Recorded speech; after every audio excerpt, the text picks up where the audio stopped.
जय भोलेनाथ, जय शंभू बाबा, जय नंदी महाराज, जय शिव परिवार, माता पार्वती, जय गणेश महाराज।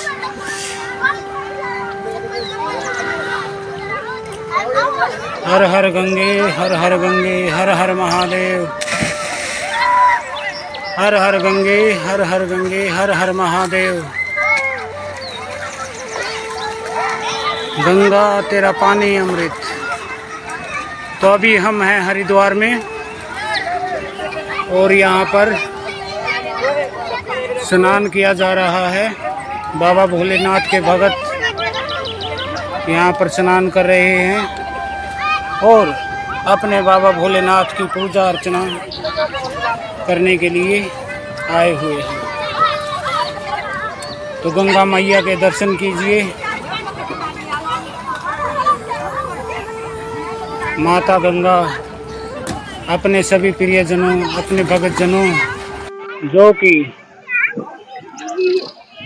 इनका नाम लेते हैं और पूर्ण श्रद्धा के साथ मांगे हर हर महादेव। तो किसी भगतजन को कोई प्रश्न पूछना हो तो अभी मेरे से 2 मिनट में कमेंट में लिखकर पूछ सकते हैं।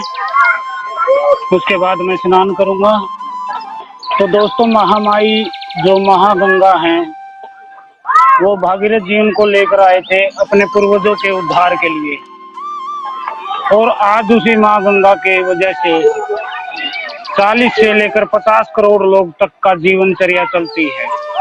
गंगोत्री जहाँ से उद्गम स्थल है वहां से फरक्का बांध बंगाल होते हुए यह जो बंगाल की खाड़ी में गिरती है, तो कम से कम 40 से 50 करोड़ लोगों के जीवन इन्हीं पर आधारित हैं। कोई खेती बाड़ी के लिए, कोई पूजा पाठ के लिए, कोई अपने किसी व्यापार के लिए माँ गंगा पर निर्भर है। और यह ऐसी पतित पावनी है कि जो अपने भक्तों के कष्टों को भी दूर करती हैं, उनके तन मन और आत्मा को भी शीतल कर देती हैं, साथ के साथ वह मुक्ति भी प्रदान करती हैं। यदि आपकी श्रद्धा सही है, सच्ची है, आप पूर्ण श्रद्धा से स्नान करते हैं, माँ गंगा का ध्यान करते हैं, तो आपको मुक्ति भी प्राप्त हो जाती है। किसी वजह से हमारे जीवन में अनेक प्रकार की परेशानियां आई रहती हैं। लगभग प्रत्येक मनुष्य की कोई ना कोई दुख होता है। किसी के परिवार में कोई बीमार है, किसी को धन का अभाव है, किसी के बने बनाए काम बिगड़ जाते हैं, नौकरी नहीं मिलती, किसी को संतान प्राप्ति नहीं होती, शादी नहीं होती, किसी शुभ कार्य में अड़चन लगती है। तो अनेक प्रकार के कष्ट लोगों को होते हैं जिससे वो भटकते रहते हैं, परेशान भी रहते हैं।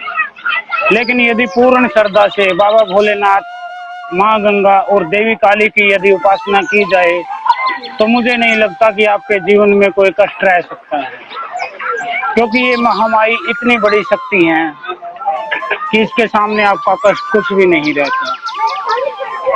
अधिकतर परेशानियां आजकल जो जीवनचर्या है उसमें कुल देवी देवता के रुष्ट हो जाने की वजह से होती है, क्योंकि आधुनिक युग में एक तो हमारी श्रद्धा कम हो गई है, दूसरा हमारा विश्वास कम हो गया है, तीसरा हमें समय नहीं मिलता कि हम अपने कुल देवी देवताओं को भोग दें, उनकी पूजा करें। जबकि हमारे पूर्वज कुल देवी देवता को धाम से लेकर आए थे, अपने घर में स्थापित किया था, साल पर 3 साल पर भोग देने का वादा किया था कि आप हमारी रक्षा करो माता, हम आपको भोग देंगे, आपकी पूजा करेंगे। लेकिन आजकल अलग अलग शहरों में रोजगार की तलाश में लोग जाते हैं, तो वहाँ पे उन्हें न तो कुल देवी का पता है कि हमारी कुल देवी है, हमें अपने अक्सर अनुभव से पता चलता है। हमारे पास जो व्यक्ति आते हैं, अधिकतर लोगों को तो यह तक नहीं पता होता कि हमारी कुल देवी है कौन।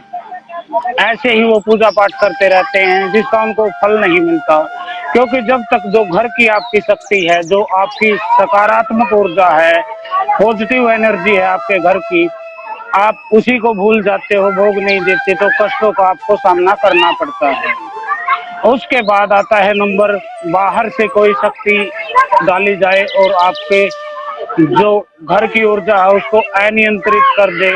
इसे बुरी शक्ति, काली शक्ति, मसान शक्ति, गंदी शक्ति कुछ भी आप कह सकते हैं जो कि नेगेटिव एनर्जी होती है।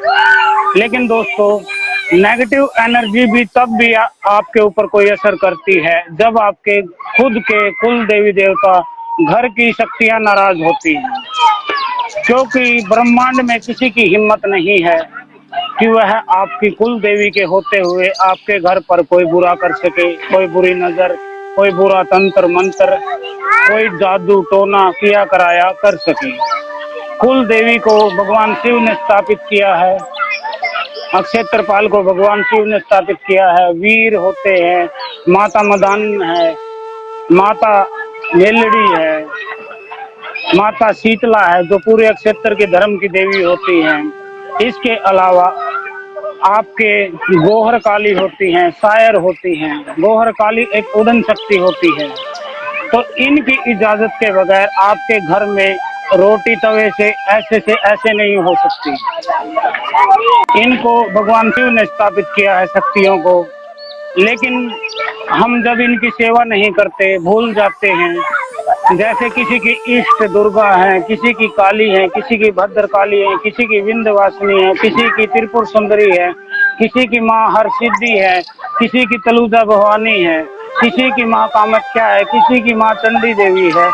तो हर किसी की कोई ज्वाला, कोई चामुंडा का पुजारी है।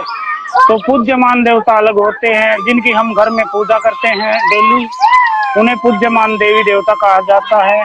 जैसे खाटू श्याम, हनुमान जी, भैरव जी, आप इनको पूज्यमान देवी देवता मान सकते हैं। भगवान शिव हो गए, विष्णु हो गए, राम हो गए, कृष्ण हो गए, ये आपके पूज्यमान देवी देवता होते हैं। ये आप बदल सकते हैं समानुसार। पहले आप किसी और की साधना करते थे, अब किसी और की पूजा करते हैं, लेकिन जो कुल देवी होती है वह बदलती नहीं है, वह वही रहती है जो आपकी कुल देवी है। वो रुष्ट हो या खुश हो, रहती वही है, आप उसको बदल नहीं सकते हैं। जो भी अपने कुल देवी देवता की पूजा पाठ नहीं करते हैं, सेवा नहीं करते हैं, अक्सर वही भूत बाधा, प्रेत बाधा, जिन, मसान, चुड़ैल, डाकिनी, शाकनी, लाकनी, हाकनी, बेताल, वीर, इन शक्तियों से परेशान रहते हैं।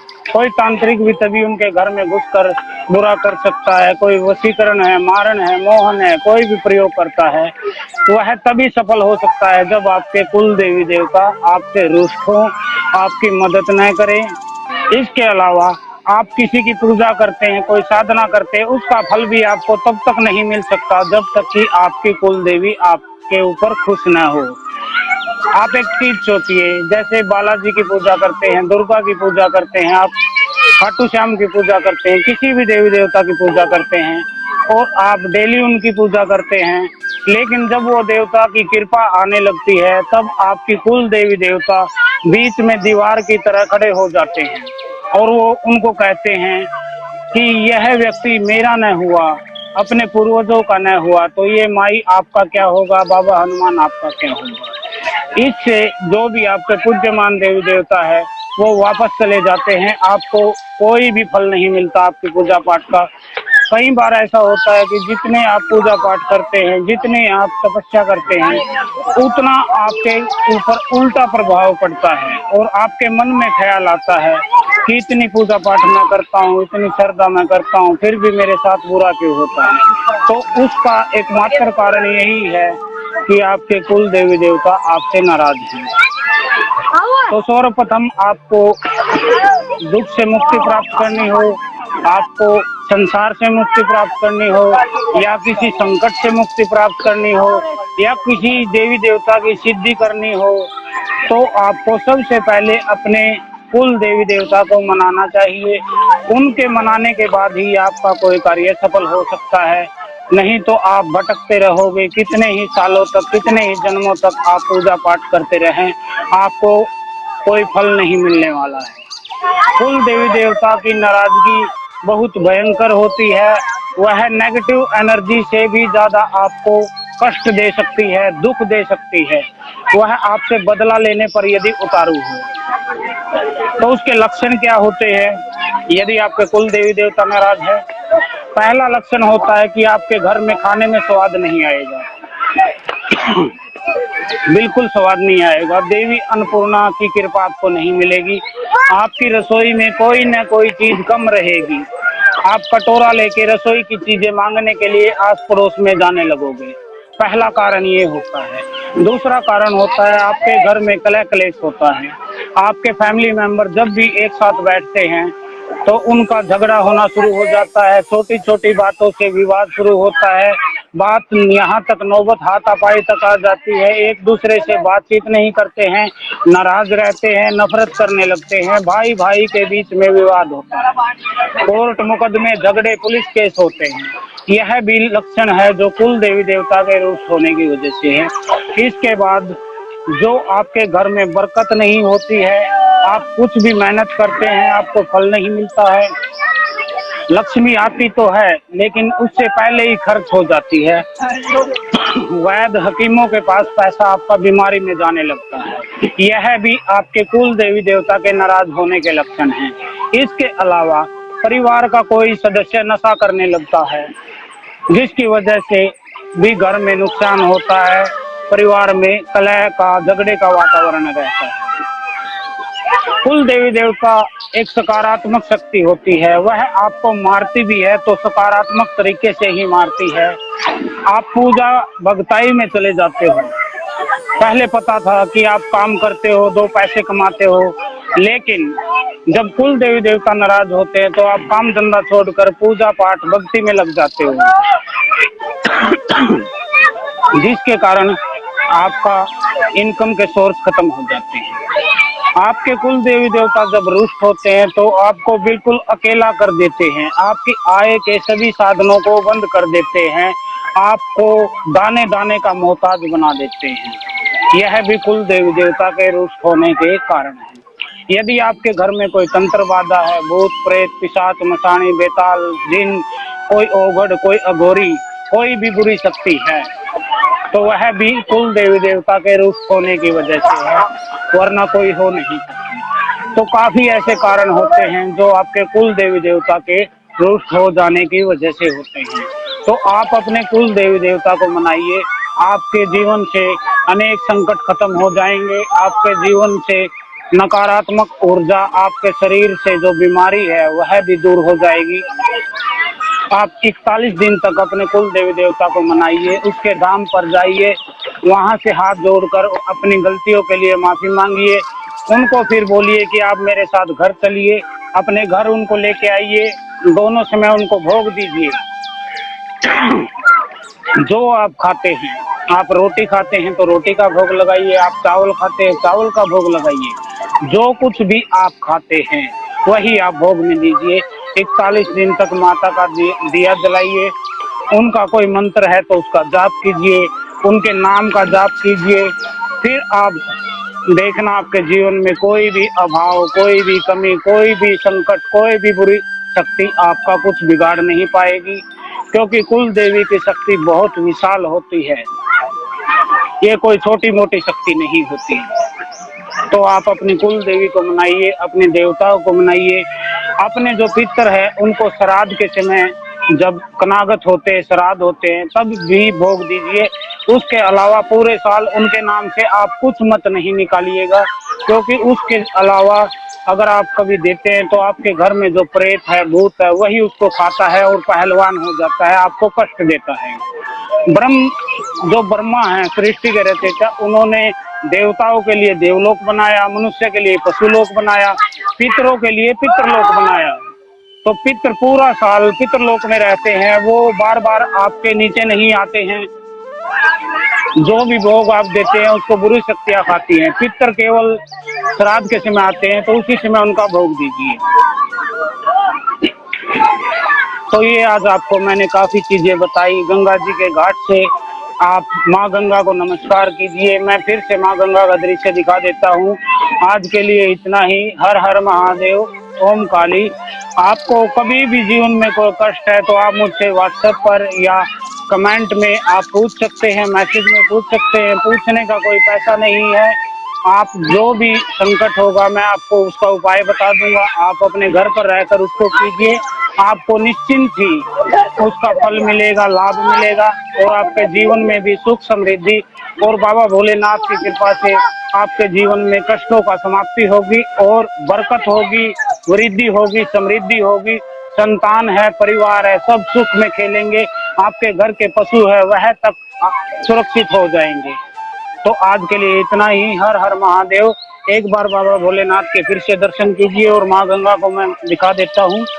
फिर मैं ये वीडियो यहीं पर विराम देता हूँ क्योंकि मैं स्नान करना चाहता हूँ। अभी एक बार ही स्नान किया है मैंने, अब काफी देर तक मैं स्नान करूंगा माँ गंगा में। देखिए किस तरह से सब लोग खुश हैं और माँ गंगा में स्नान करके अपने जीवन को सफल बना रहे हैं। आप भी हरिद्वार आए। हाँ, ये बात महत्वपूर्ण है जो मैं बताना भूल गया हूँ। आप कभी भी हरिद्वार आए तो आप मुझसे संपर्क कीजिए। आप पे रहने की व्यवस्था हम करेंगे, हम उसका कोई पैसा नहीं लेते हैं। खाने की व्यवस्था आप खुद कीजिएगा। 1-2 दिन के लिए आप परिवार समेत यदि हरिद्वार आते हैं तो आपके रहने की व्यवस्था हमारे पास होगी। आपको किसी भी तरह से परेशान होने की जरूरत नहीं, आपको कोई पैसा नहीं देना है, आप आराम से रह सकते हैं। हम आपको उपलब्ध कराएंगे रहने का स्थान। तो यह विशेष जानकारी देना चाहता था। इसके अलावा आपका कोई संकट है, कोई तंत्र क्रिया आपके ऊपर की गई है, आप मुझसे इसके बारे में पूछ सकते हैं। आपको कोई पैसा देने की जरूरत नहीं, रहने के लिए पैसा देने की जरूरत नहीं। हरिद्वार आइए, आपका स्वागत है। हम आपसे मिलेंगे, आपके कष्टों को दूर करने की कोशिश करेंगे बाबा भोलेनाथ की कृपा से और देवी महामाई महाजगदम्बा भगवती काली की कृपा से। आपके जीवन से बुराइयां का, कष्टों का यदि हम सफाया कर सकते हैं तो हम अपने को धन्य मानेंगे, हमारे जन्म को सफल मानेंगे। यदि किसी एक व्यक्ति के भी जीवन से हमने अंधकार को हटा दिया, अज्ञान को हटा दिया, किसी बुरी जो विद्या है उसको हटा दिया, तो हम अपने जीवन को सफल मानेंगे। हम सेवा के लिए ही हरिद्वार में हैं, तो आप आ सकते हैं, ठहर सकते हैं हमारे पास। आपको कोई तंत्र करवाना है, कटवाना है, कोई क्रिया करवानी है, वह करवा सकते हैं आप। आपको यदि आध्यात्मिक तौर पर योग सीखना है, ज्ञान सीखना है, सातों चक्रों को जागृत करना है, कुंडलिनी जागृत करना है, आज्ञा चक्र जागृत करना है, सहस्त्रधार चक्र जागृत करना है, आपको कुछ भी करना है योग से संबंधित, तो मैं आपके साथ हूँ। गुरु आपके साथ है, योगी आनंद आपके साथ है और बाबा महादेव तो आपके साथ है ही।